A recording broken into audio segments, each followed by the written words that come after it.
Hi all, welcome to our channel. In this video, that is part 1 of IUPAC nomenclature of organic compounds, we are going to see the very basics of IUPAC nomenclature for giving a name to an organic compounds. It is very important to give a name to an organic compound which was invented. So, for giving such a name, there are plenty of systems available, out of which two are very famous, and the first one out of those two is a trivial system, and the second one is a UPAC system. So, let us see both one by one. Trivial system. This trivial system uses some information of the organic compound like its history or source or something else in order to give a name. Here let us see two examples. First one is formic acid, as it was first identified in red ants, and in Latin formica means ants, and so because of which the compound got the name formic acid. The second example is acetic acid. In Latin, vinegar is called as acetum, and as this acetic acid is very abundantly available in vinegar, that is the reason why it got the name acetic acid. So this is about trivial system. And now let us see about IUPAC system. IUPAC stands for International Union of Pure and Applied Chemistry.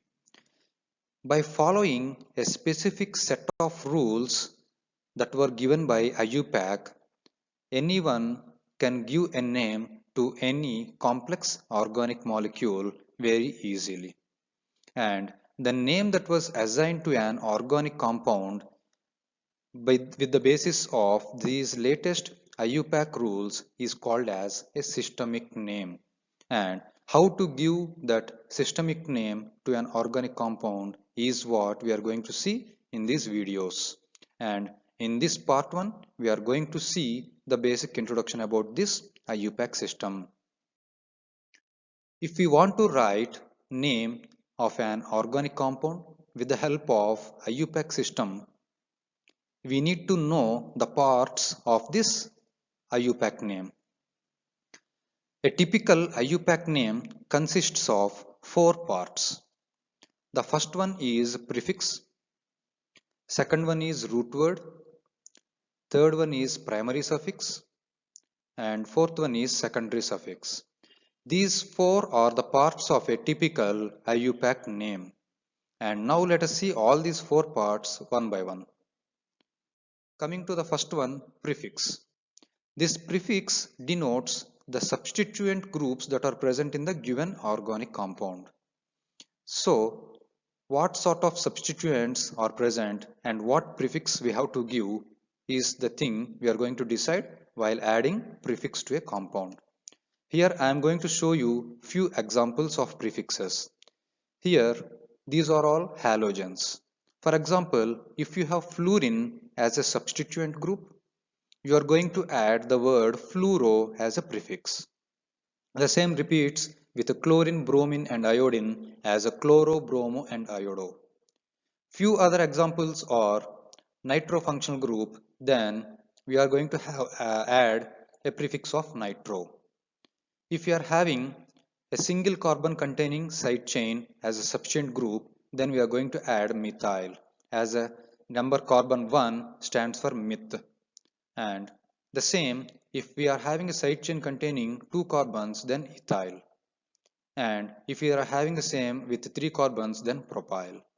And these 3 methyl, ethyl, propyl are given only if those are unsaturated.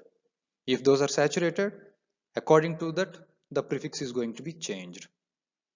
So this is about prefixes. Here I have given only few examples, and in our later slides we are going to see some more examples for these prefixes. Now coming to root word. This root word indicates the number of carbons that are present in the longest possible chain. Depending upon the number of carbons, we are going to add a root word. If the number of carbons are 1, then meth, 2 eth, 3 prop, 4 but, 5 pent, 6 hex, 7 hept, 8 oct, 9 non, 10 dec. As this is a basic introduction, I have ended these numbers up to 10. But there is nothing like the numbers can be given only up to 10. They are still more possible. If the number of carbons are 11, then we are going to give the root word as undec. 12 means dodec. 20 means echoes. Like that, based upon the number, any root word we can give. And now let us see about primary suffix. This primary suffix denotes about the degree of saturation. Degree of saturation means the number of bonds that are present between any two carbons in the given organic molecule. If we are having single bonds, then we are going to give a primary suffix as ane. If we are having double bond, then we are going to give a primary suffix as ene. If we are having triple bond, then we are going to give a primary suffix as "-ine". So this primary suffix is limited to only these three in our organic chemistry. Nothing more are possible. And now coming to the secondary suffix.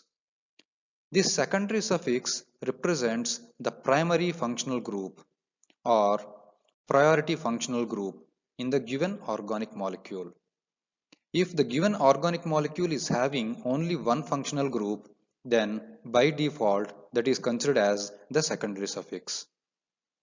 If we are having more than one functional group, then we have to decide which is a priority one and we have to add that priority functional group or else the primary functional group as a secondary suffix. And remaining all functional groups will be added as prefix.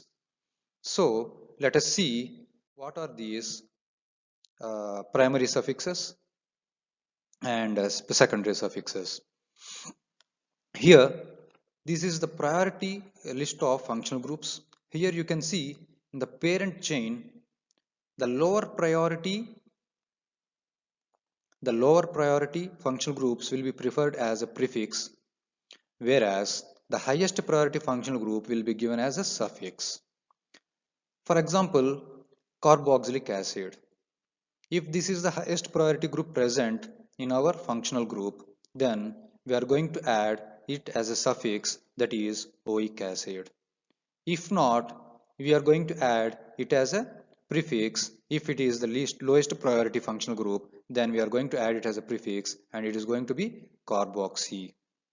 Like that, I have given here for around 10 functional groups like ester, acid halide, amide, nitrile, aldehyde, ketone, alcohol, thiol, and amines.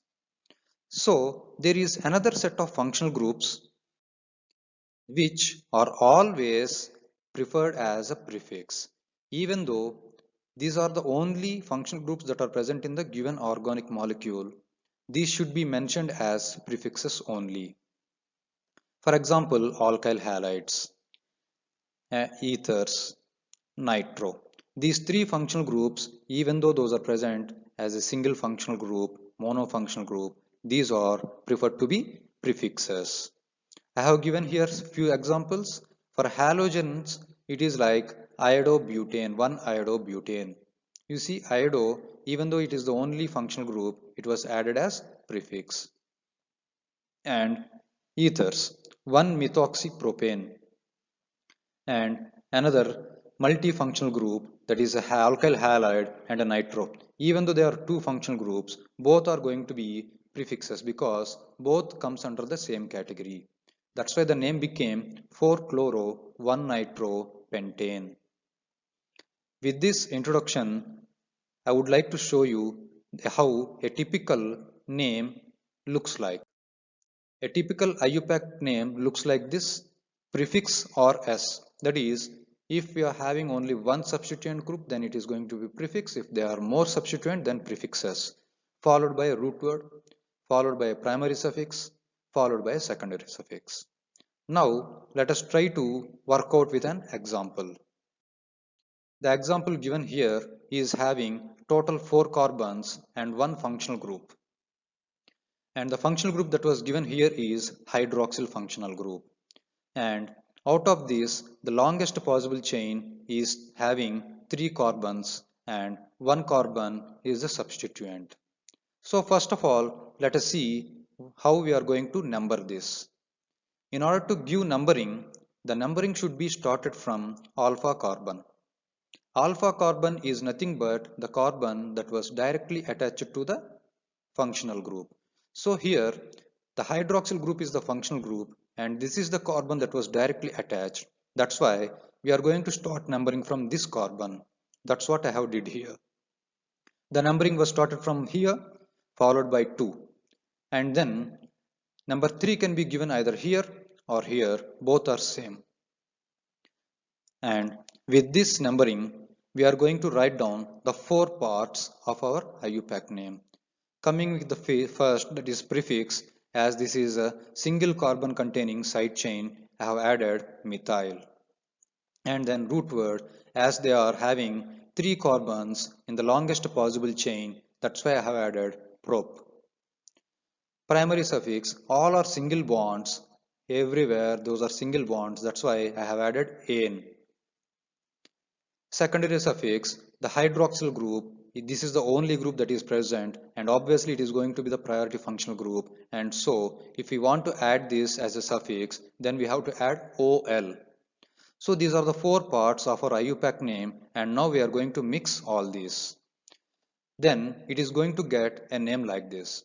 So 2-methyl, because the methyl group was attached to the second carbon, that's why 2-methyl. 1-propanol, because the propanol, that is hydroxyl group, was attached to the first carbon, that's why 1-propanol. Here you may get a doubt. Out of all these things, I have bought each and every one as such, but the primary suffix E has been removed. The reason is, whenever the secondary suffix is starting with either A, E, I, O, U, if the secondary suffix is starting with A, E, I, O, U, then E of our primary suffix need to be removed. That is the reason why I have removed and I have added OL here. So with this, we got the name 2-methyl-1-propanol. Thanks for watching this video and don't forget to watch part 2 of IUPAC nomenclature. If you have any doubts, please do comment. Thank you.